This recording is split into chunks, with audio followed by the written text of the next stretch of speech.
La deuxième alternative qui peut être utilisée, il s'agira de la farine de banane plantain qui appartient à la famille des musacées et dont l'image apparaît à l'écran. On peut aussi utiliser la farine de manioc qui appartient à la famille des euphorbiacées.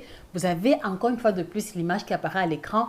La farine de patate douce de nom scientifique Hypomea batatas.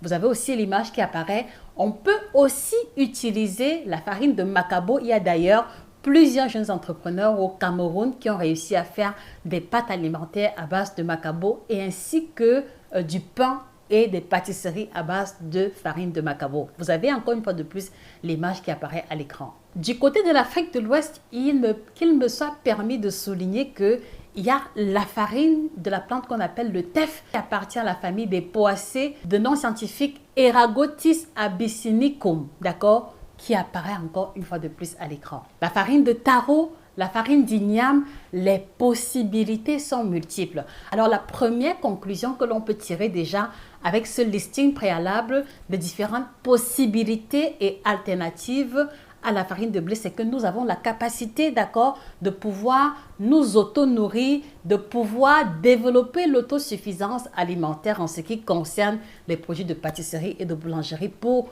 moi, c'est une vérité implacable qu'il est urgent pour moi de préciser. Voilà.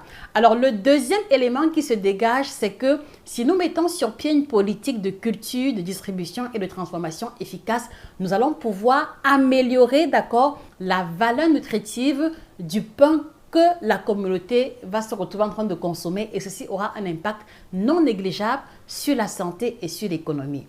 Alors, puisque les possibilités sont nombreuses, ce matin, on va surtout s'attarder sur deux farines principales. J'ai nommé ici la farine de banane plantain et ainsi que la farine de manioc. Alors,